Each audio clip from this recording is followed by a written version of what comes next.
KZMB All Zombie Radio.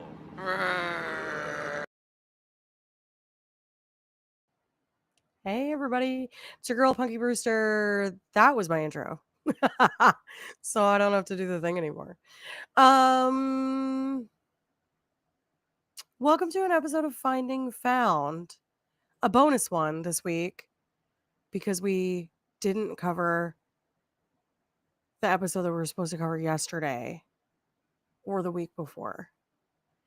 I'm supposed to be joined by my friend Takira, aka Connie Dixon for life. I don't know where she is. I feel like she might be asleep. So here I am. Anyway, I'm going to go ahead and cover episode 10 of season 2 of NBC's hit television series Found. It was entitled Missing While Outed. And I did say yesterday that I would have details, maybe, hopefully, on ratings. And they were posted. So now we know. Okay, so Missing While Outed, episode 10 of season 2, was directed by Rob Hardy. Which we talked about him yesterday, kind of an all over the place career. Directed by Rob Hardy, written by Troy Kelly. Unsure if there's any connection there to Bill Kelly or David E. Kelly there. Maybe. I don't know. It aired Thursday night, January 23rd of this year, and we do the ratings numbers. So, viewers in the millions was 2.7, so it did go up from episode 9 to episode 10. However, the rating share is at 0.24. So again, lower than last season, pretty much across the board this season, which is pretty sad. It's sad. I don't love it.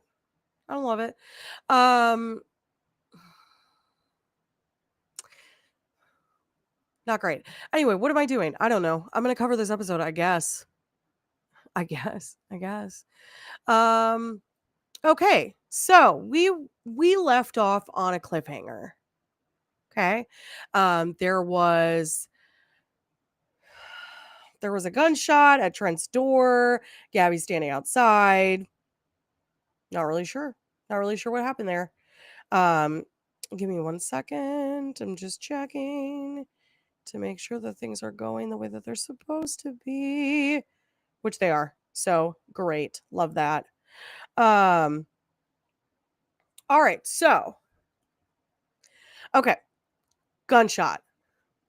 Fade to black. Come back in. What's happening? Gabby waltzes in as I guess anyone who chooses fight over in the fight or flight classic instinctual dilemma would go with. I feel like I probably would have walked in too. That's stupid. That was a gunshot. Probably should have given a little ring to somebody. Anybody, really. Sir holds out his hand and he says, "Gabrielle, it's time. I've done everything possible to fix your M&A family. You can leave them now and take your rightful place with me." Bruh, you have done literally nothing to help them. It's way worse than it was before. Don is in the hospital because he's been shot. Margaret's like, okay, I guess, but she just still doesn't have her son. And I said okay, I guess, but she literally tried to herself, like really not that long ago, 2 weeks or something. Ethan is super mad at Gabrielle. Why am I saying Gabrielle? It's Gabby. I'm creepy like her now. It's weird. And also a lie. And then Gabby says, "Well, shoot him. I don't even like him anyhow. Shoot him." And anyway, the lights go out. and you hear like, I don't, that's like my impression of the theme music. Um, Trent's like, what just happened? Sir was fighting someone off is the deduction of this situation, and he wasn't alone, and we don't think he left on his own accord. It's the elusive accomplice. Who is it? Not Christian, probably, because that's too obvious. Yeah, so Trent had an ankle holster on.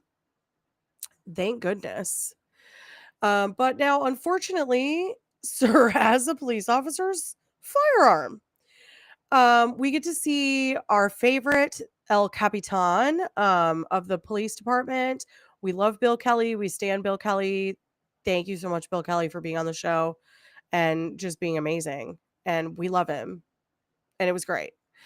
And I wish I had live tweeted the episode because I would have tweeted with him and it would have been amazing. It would have been fine.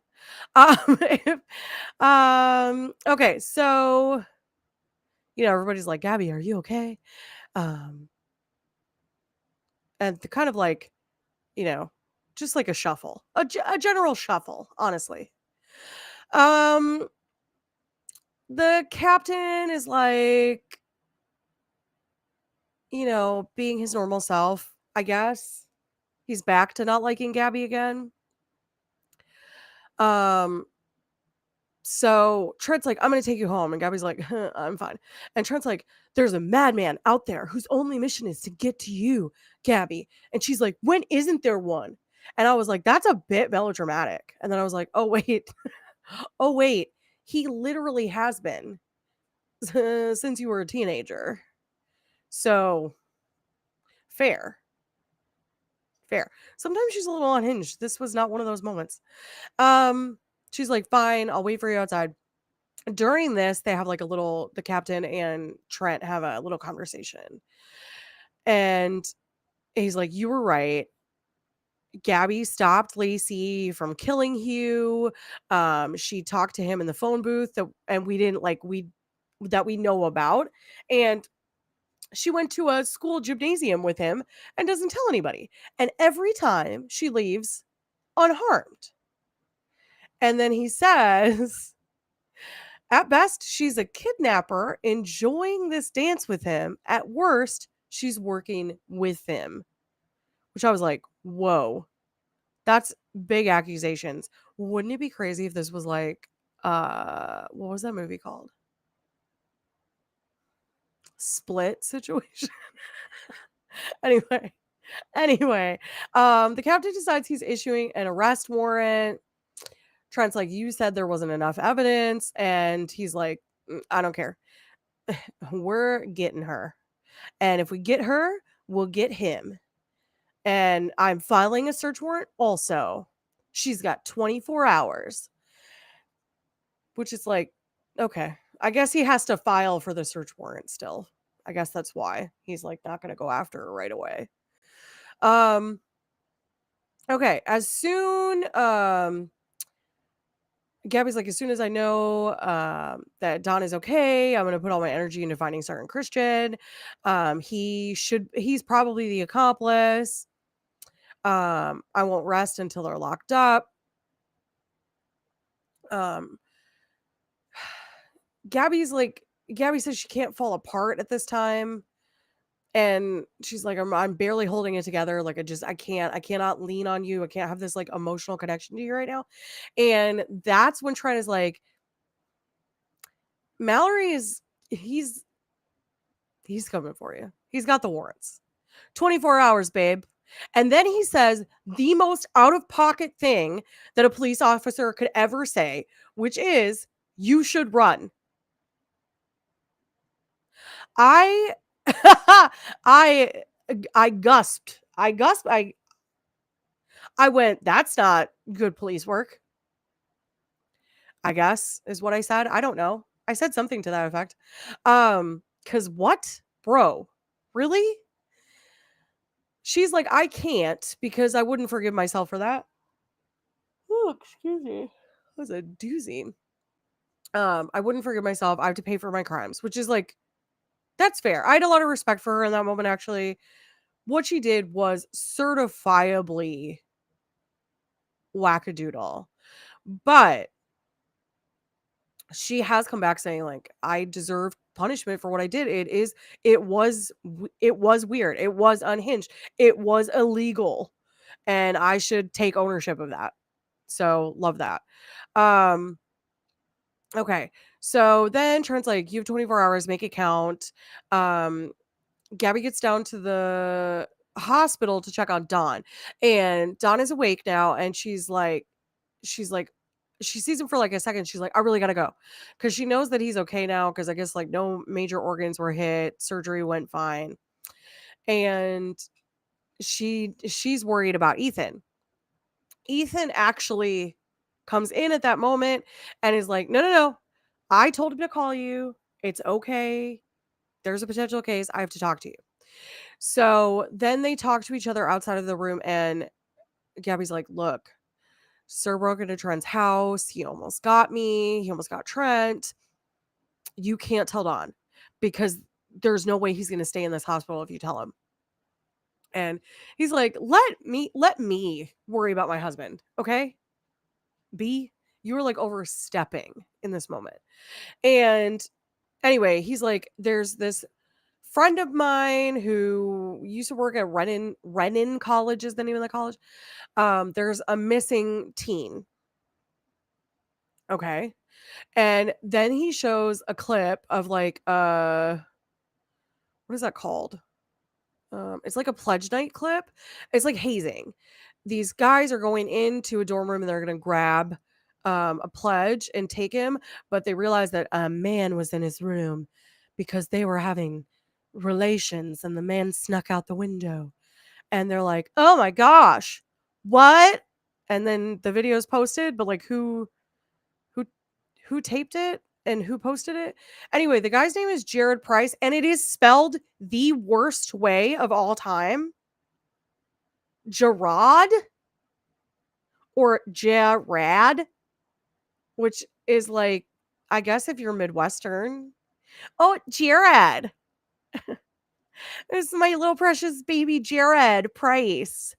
What in the world? It's spelled Jarad. It was killing me in the like in the subtitles in the captions. I could not handle it. Anyway, Jared has been missing for 8 hours. So he went to like the pledge night thing and he's been missing. Gabby doesn't want to talk about the Sir stuff, so typical, she's just like avoiding talking about it completely. There is a manhunt from DCPD because obviously now he went after one of their officers, so they're looking for him. And then Zeke has been looking up RV purchases because if you remember in the end of episode 9, Gabby put together that most likely Sir is living in an RV. So they're looking for RV purchases to see if they can find the RV.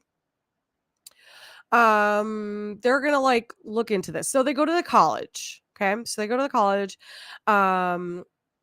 They go to talk to. Oh, I should mention he also comes from a conservative family. So that's like a concern during this search, but not really for any reason, as it turns out. Um, Jacob Jared had an older brother named Jacob who died 6 years ago in a drag race. And not that kind of drag race. A vehicle drag race, not like RuPaul's. Wouldn't that be wild if that was like horrifically dangerous? That would be crazy. Um Jared was on academic scholarship. Reddit is a prestigious school. Anyway, they like go to meet. They go to meet. Oh, that's right. There's like a reference in this, and I forgot to look it up. Okay, so Lacey says, "Doesn't it sound like something out of a Skulls movie?" And I was like, "What is that referencing?" Okay. All right. To the best I know, this is what it is. This must be it. Okay. The Skulls is a 2000 American thriller film Directed by Rob Cohen and starring Joshua Jackson, Paul Walker, and Leslie Bibb. Wow, this is like an all-star cast, honestly. Its plot is based upon some of the conspiracy theories surrounding Yale University's Skull and Bone Student Society. The film was critically panned. Oh, well, that's probably why we've never heard of it. But successful enough to spawn two direct to video sequels, The Skulls 2 and Skulls 3. Okay, let's see who's in Skulls 2. Okay, Skulls 2 is directed by Joe Chappelle and stars Robin Dunn, Nathan West, Ashley Lynn Cafagna, Lindy Booth, and Christopher Ralph. Literally don't know any of those names. And then 3 was directed by J. Miles Dale and starred Claire Kramer, Bryce Johnson, Steve Braun, and Barry Bostwick. So 3 weirdly has a more well-known cast than 2. Okay, sure, to each their own. All right, let's look at this Skull and Bones conspiracy, shall we?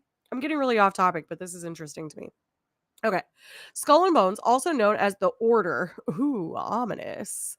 Or Order 322, or the Brotherhood of Death. Whoa. So sick, you guys. Yeah. They must feel so cool. Is an undergraduate senior secret student society at Yale University in New Haven, Connecticut. The oldest senior class society at the university, Skull and Bones has become a cultural institution known for its powerful alumni and conspiracy theories.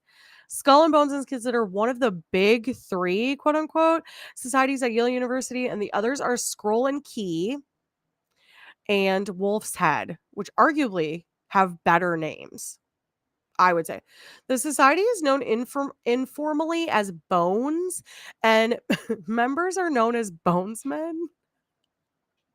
Members of the order or initiated to the order. This reminds me of like Darth Vader.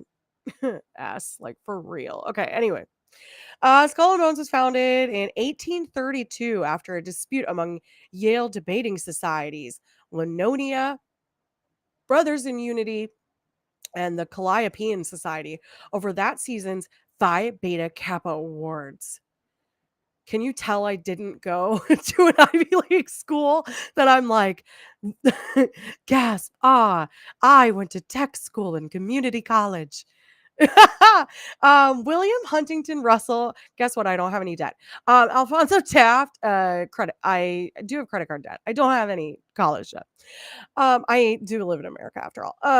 William Huntington Russell and Alfonso Taft co-founded the Order of the Skull and Bones. The first senior members included Russell, Taft, and 13 other members.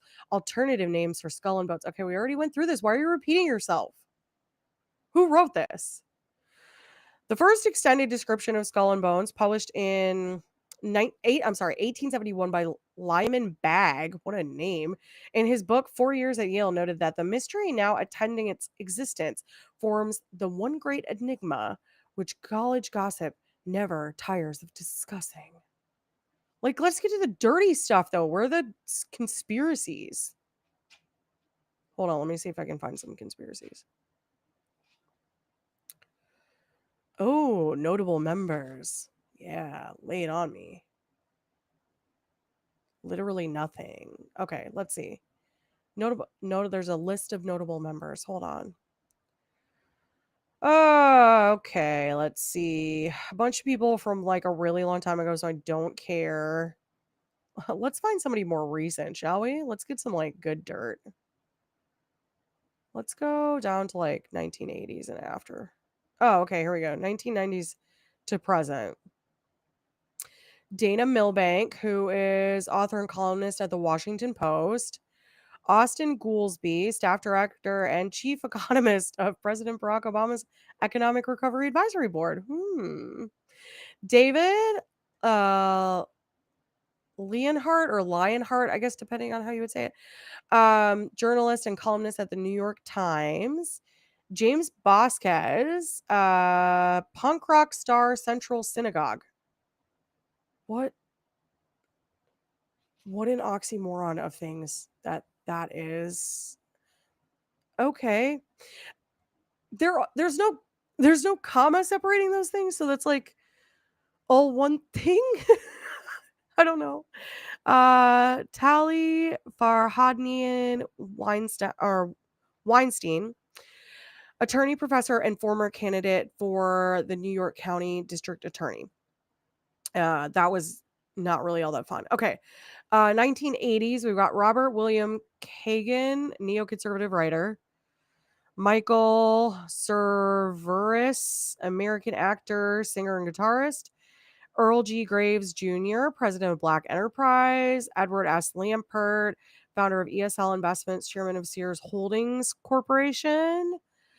James Emmanuel Boasberg, judge, United States District Court for the District of Columbia.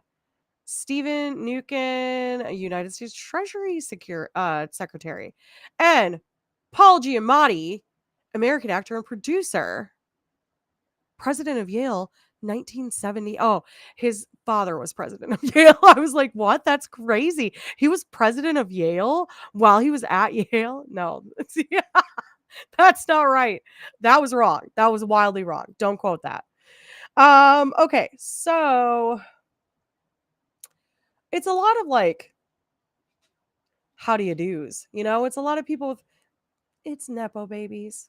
Because how did they get to Yale in the first place? You know? Their parents have money because they can pay for Yale. Okay. So I'm looking for I want some of the conspiracy stuff. Oh, wow. Okay. In recent years, Skull and Bones, like other elite Yale institutions, utterly transformed. The society tapped its first entirely non-white class in 2020. Pat yourself on the back, I guess. Few descendants of alumni get in, and progressive activism is an asset. And the class of 2021 admitted no conservatives. Okay. You do you, secret society. Where are the rumors is what I want to I don't care about this.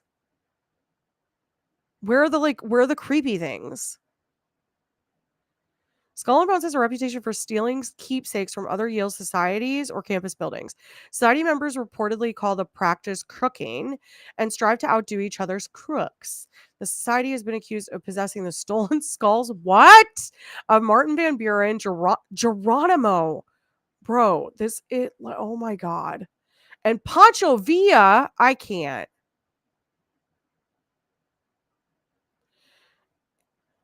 That's grave robbing. That's not crooking. That's grave robbing. In January 2010, Christie's canceled a planned auction for a human skull with links to Skull and Bones. Bro. Okay. They have their own tomb. Skull and Bones Hall, located at 64 High Street in Connecticut, is otherwise known as the Tomb. The building was built in 3 phases. The first wing was built in 1856, second in 1903, and Davis designed neo-Gothic towers were added to the rear garden in 1912. The front and side facades are of Portland brownstone and Egypto-Doric style. Interesting. The 1912 tower additions created a small enclosed courtyard in the rear of the building, designed by Everts Tracy and Edgerton Swartwood of Tracy and Swartwood, New York. They were bonesmen. They were bonesmen. That's why. This is not as interesting as I thought it would be. Why won't they give me the dirt? I gotta look it up now. Skull and Bones conspiracies. We gotta know, okay? The rumors are true. Yeah, it's from ranker.com. This is believable. Okay. Okay. This was written by Jacob Shelton. Jacob, I'm going to throw your name out there. Updated in 2019. Inside Skull and Bones, the elite openly secret society with highly influential members. Every year, 15 Yale University seniors are tapped. Okay, we get it. We get it. Like, tell me some like weird stuff though. That's not even that weird. It's just like goth, I guess. The initiation is allegedly involved lying naked in a coffin. Is there a body in it? Because otherwise, what's the big deal? You're just in a coffin. There are also stories of having to jump in a pile of mud. Oh wow. Oh wow. Okay. Yale students have never been dirty. What in the world? These initiations are whack, dude. Or maybe wrestle another initiate in a pile of mud. This is lame. This is so lame. This is this is just a bunch of rich dudes who are like, you know what would be bad? You know what would be so bad? If we made a secret society and called it Skull and Bones. Would that's like so bad. So bad. And you know what would be even worse? You know what would be even more startling? If we jumped in mud. What if I got naked and laid in a coffin? Oh my god. This is dumb. This is dumb. The most interesting part is the fact that they had those skulls. That's literally the only interesting thing you've ever done, Skull and Bones. I'm going to go on record and say that. If I die tomorrow, it wasn't me. It was Paul Giamatti.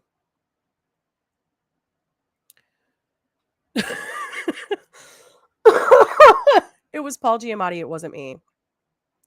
Because of his links to Skull and Bones. Okay. I can't. I absolutely cannot with this. Okay. Weak. Just weak, whack, lame, so lame. Okay. Anyway, that answers our question about Skull's movie. And by our question, I mean my question, because I really was curious. And probably I'll watch it now. Anyway, it sounds like it was sensationalized for Hollywood because it doesn't sound like it was really that exciting to be in it, but whatever. Anyway, so they're gonna go to the college and talk to who's who. And well, they talked to the mom and dad first. I'm sorry. They talked to mom and dad. And like they're like Eminem's asking, how did he have like an okay time transitioning to school? Was it a big deal? Did he make friends? And his parents are like they're like typical parents, right? Like they're like, no, he was focused on school. He's like a good student. He loved architecture, like our older son who died. And and then this is where it gets a little bit weird. And honestly, I'm going to tell you, I thought maybe the mom killed him. Um, she said, "My boys were very close. Jared kept us going after Jacob. In many ways, he was our rock." I think that's part of why he didn't want to go far for school. Bro, what is with the theme of like children? I mean, he's not a child. He's probably over the age of 18, I would guess. But what is the idea of like these younger people being responsible for like lifting up adults? It's so weird, and it's been happening so frequently in the show. Writer's room. Are you okay? Did something happen to you when you were younger? I'm worried. I'm genuinely worried. This is like something I would write. And I had a traumatic upbringing. Okay, anyway. Um they're like, "Well, we didn't pressure him. We didn't pressure him. He just did it because he wanted to." I'm going to tell you right now. He was pressured. Not like intentionally, just the pressure of trying to keep you together, you know? Anyway, I'm sorry. Now they go to the college. And um they go over to the frat house, and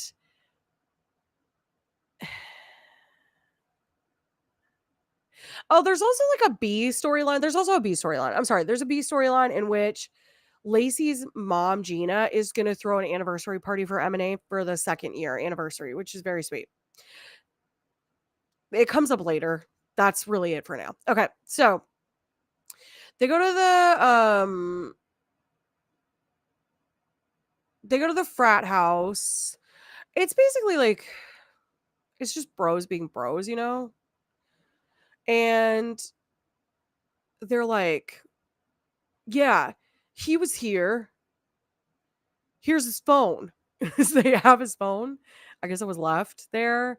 They take all the pledges phones during a Hell Week, and he never got it back, and they're like, he left. I don't know. He left. They weren't supposed to do roundup this year. I'm the president, says some guy, I can't remember his name. Doesn't matter.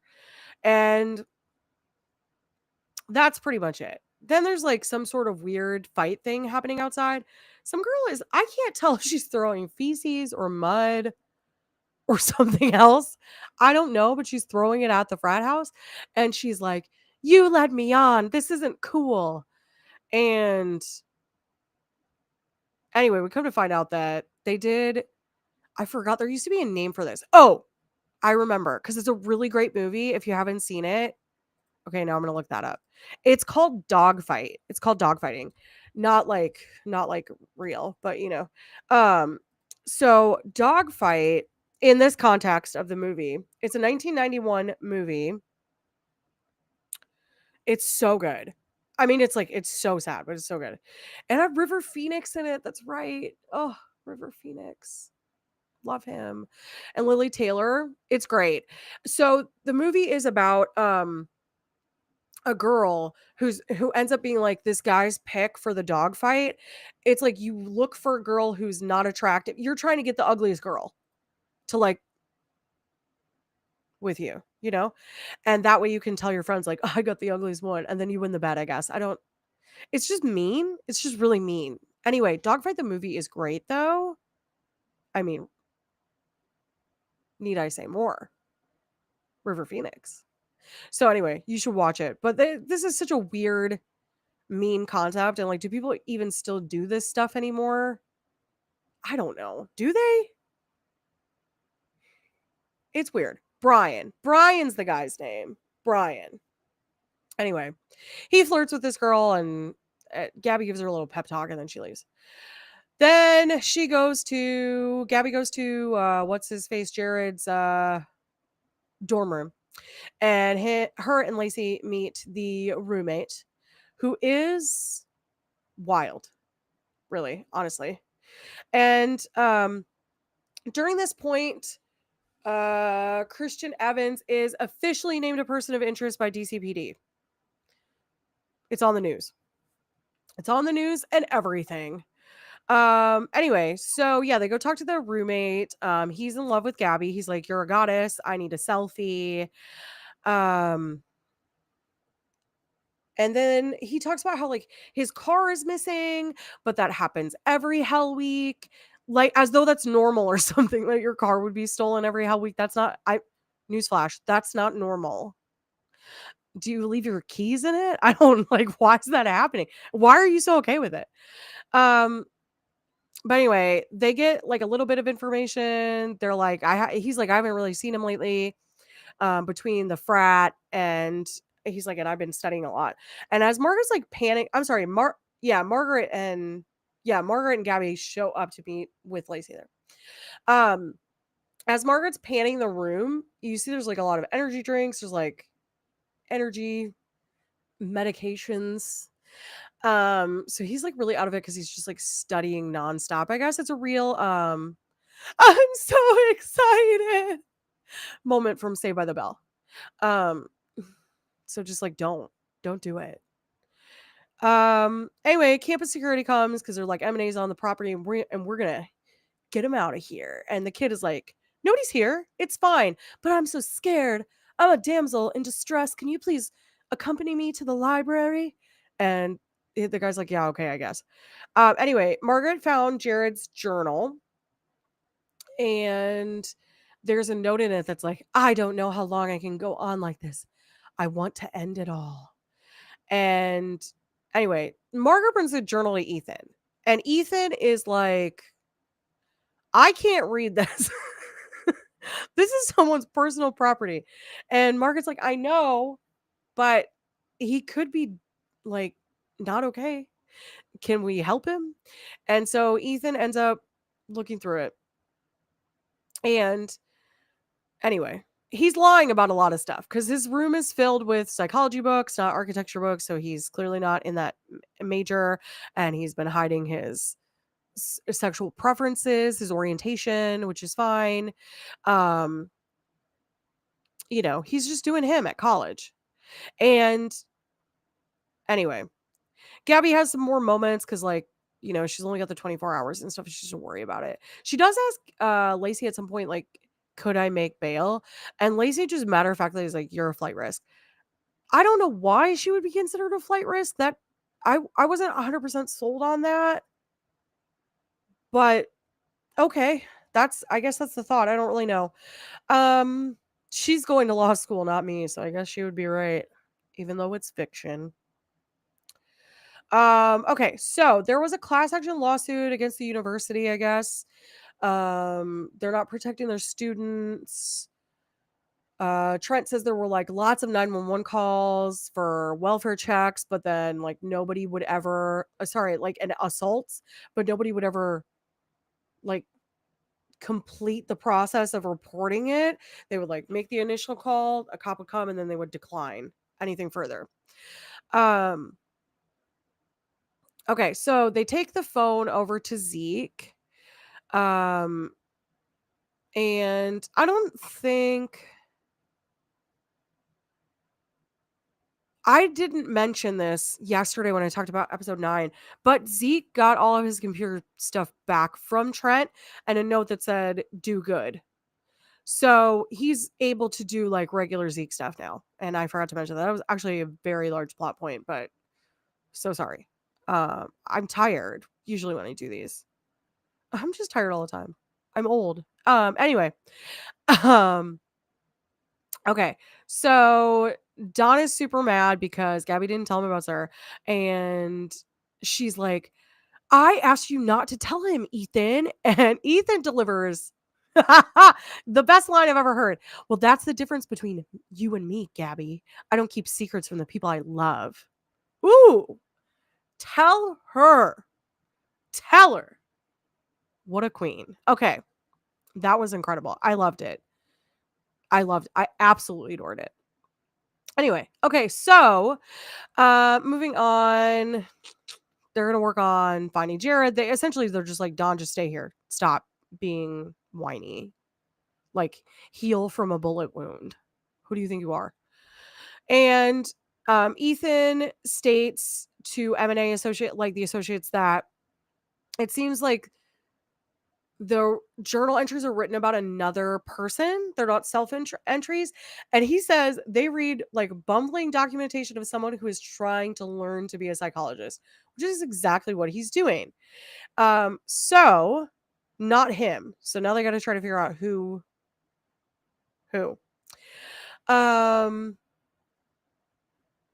Okay, so they're like, when are we gonna do the press conference? And Gabby's like, soon, but it's not what you think it'll be because I don't want to risk outing him, which is like good call publicly. Anyway, then they see a girl who's wearing a shirt that is Jared's. And so they're like, where did you get your shirt? And she's like, oh, I was just with him. He walked me home from the party. I just saw him last night. And she's like, it wasn't a hookup or anything. Jared was helping me. He's been giving me a lot of advice. So this is his psychology patient. Her name is Caitlin. She had a lot of anxiety at the party, and Jared talked to her about it. And anyway, then he gave her the shirt that she was wearing because I guess she cuts, I think, to cover up her arms. And she says that Jared saved her life, so he's like pretty good at what he does for being so young. Then they like try to kick them off of college property because it's private property, blah blah blah blah blah. And then they find out because they threaten the college campus police to give them the security footage. And anyway, so they find out Jared and Brian had a fight, and Jared doesn't look ashamed. He looks mad. And At this point, Gina's in the room and she's like, that boy's saying, I love you. He's saying, I love you. She's like, how do you know that? Gina, how do you randomly have the ability to lip read? And he could have been saying olive juice, Gina. Because look, it looks like it. What's the other one? Elephant shoes? Yeah. He could have say elephant shoes or olive juice. You don't even know, Gina. Also, she's like, I didn't know if you'd ever speak again, so I didn't know what skills I'd need. She learned sign language, lip reading, everything. Sign language, I get. That I get. The lip reading, I didn't really get, but whatever. Okay, so Gina basically really like rails the team. She's like, what's wrong with you? You're all sulking. She kept a secret from you, but you don't need to give up on her. And love this line. Okay. Enough is enough. Fight for her. Because I promise you, that's exactly what Sir plans to do. Chilling. It was so good. It was such a good line. Okay, so then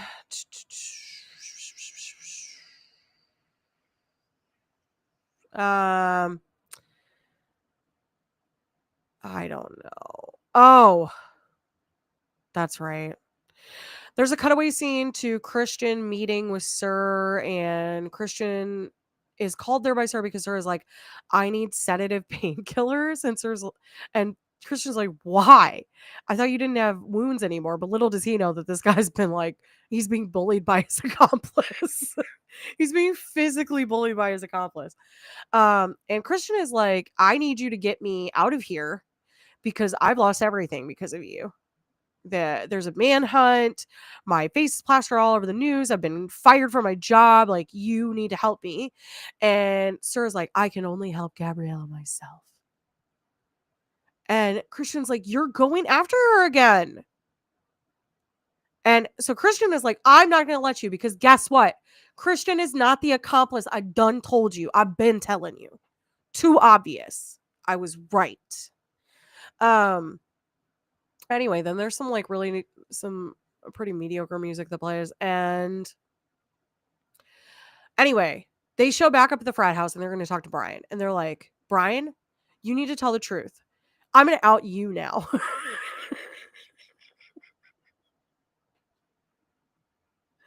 You're in love with Jared. Anyway, he is. They're in a relationship. It's a whole thing.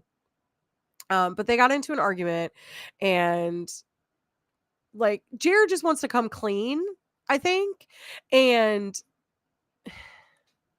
anyway, Smith, the like D-bag from the frat, he intentionally did the what is it called? The thing where they go the roundup or whatever. He intentionally did it to catch them because he had suspicions that they were gay. Well, okay, bro. You go to school in 2025. Really? Anyway. Okay. Jared's parents keep calling every half hour. They're like really worried. They get into the phone. They find out that he probably was on his way home. And he posted the video. He posted the video himself. He outed himself. And he did it to get his power back, is what Don says, which, like, I get that. And anyway, so he leaves and he is driving to his parents because he really wants to talk to them. Anyway, he used Caitlin's phone to call his family. No, to call his roommate to say, I'm going to borrow your car. And remember, the roommate said that his car was stolen like it was every Hell Week, which doesn't make any sense. But as it turns out, his roommate was just too blitzed on caffeine. Apparently. No, he was sleep deprived. so he did take the car. So Jared took the car. And so then they're looking for abandoned cars because Jared's not at the hospital. They've already checked. So looking for abandoned cars to see what happened. And at this point in this show, I was like, his mama done axed him. I was very wrong. I was so wrong. He hit a deer. And he crawled out of the car. And he was laying by the roadside. It was so sad. He's all like bloody and everything. And anyway, um, he says, "Tell my parents." And then his parents come to see him in the hospital and they're like, "We love you. You don't have to explain anything. We've known." Because it's like, of course they know. Sweetie, of course they know. We love you unconditionally. Don't worry about that. It's not gonna make us love you less. And then he does confess that he is a psychology major, which it would have been funnier if they're like, that's it, that's the last straw. Not going for architecture. That's what'll make you not love us. Us not love you. Um, anyway, then they introduce Brian also as the boyfriend. Very cute, happy ending. And anyway, then the 24 hours is almost up, everybody. They're gonna do the second anniversary party with Gina. There's a cake and everything. And everybody gets ready. They all come to help. Margaret cleans up the basement because she's so meticulous and she can see every little thing. Hold on one second.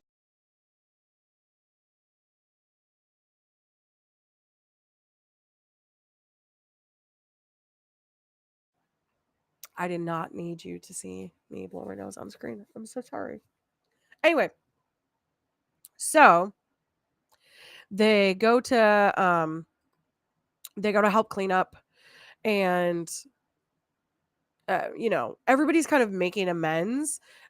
She says she like felt betrayed by Gabby, but she just was projecting stuff on her. I mean, now to some degree, Gabby still did something wrong. So like let's not roll it all the way back. She did still commit a criminal act, but okay. Anyway, they're like, "Hey, not that big of a deal. Well, there's no evidence here. We'll just clean it up so there's no evidence and then they have nothing to hold you on. And then they can't hold you." And then Shaker calls Trent, which we haven't seen Shaker in so long. "Baby girl, where you been?" She found the RV. And as we know, Christian is inside. Maybe DEAD. I don't really know. But that was the end of the episode. It was a good one. It was a good one. I'm a little sad that the ratings were not great. The views were higher, so that was good. So hopefully it just keeps going. But like I said, until they start, I know the article I read last night said that they were trying to like add more heft to the season, but I'm sorry to say until a character, it just doesn't have it. You know what I mean? Like it's like everything is like a near miss. Like Don got shot, but I wasn't worried about him. You know what I mean? Like that's not realistic for a show like this. If you want like heavy hitting drama, which is what they're really trying to sell here, then you've got to have something with a little more weight. And this just doesn't quite hit the way that it should. Now, I'm coming from the world of The Walking Dead, in which like you never know who it's going to be. And inevitably, your favorite character will bite it. But it adds to the drama. It does add to the drama. That show had it was gangbusters for 7 seasons. I shouldn't say 7, 6 for sure. Because 7 is when everybody dropped off because of a certain character. But anyway, so just saying, add a little something to it. Make us feel a little more worried for people. That's my thought on it. Overall, this was a good episode, though. Really enjoyed it. 9 and 10 have both been great. I'm really excited for 11, which brings me to the fact that we can now talk about 11. Okay, so 11 will air next week, Thursday, so the 30th. It is entitled Missing While Misunderstood. It is it's written by Okoro Carroll, so that's exciting. Our show writer. And it is directed by David McWhirter. And I'm trying to see if David McWhirter did do an episode of the first season. He did episode 12, Missing While Eccentric, which was a pretty good one. So it should be pretty good. It's interesting because a lot of the same directors have been working in both seasons, like kind of like around the same episode number. So that's been interesting to see. So I will be back. I don't know if Takira will be here next week, but I will be back for sure. I hope she'll be here, but I don't know. I don't know. I know her family's been under the weather, so that's why I said she might just be sleeping. And she's probably going to message me at like midnight and be like, I forgot. Or I was asleep. But okay, so 8 p.m. Eastern Standard Time, Friday, the 31st, right? Yeah, the 31st. Friday the 31st, I will be live on YouTube, and also I stream on Twitch, weirdly. Someone's watching on Twitch right now. Hello. Okay, so wrap it up. Love you, sweet angel babies. Kira is literally texting me right now. I'm so sorry I left work late. I'm gonna text her back. I'm live right now. Just finished talking about the episode. Okay. So anyway, next week join us. Friday, 8 p.m. Hopefully I will be able to watch Thursday night and I'll be live tweeting because these episodes have been good and I would like to see it live. Anyway, love you so much. Thank you for the people who are here. Thank you so much. Please make sure that if you want to comment or you disagree with anything I said, or you're like, this is boring and you should do something else, or yes, you should watch the movie Skulls. How have you never heard of it, you absolute idiot? You can leave all of those comments on my YouTube channel, which is youtube.com/@punkybrewster, PUNKYBRUISETER. But love you guys so much. Talk to you next week. Bye.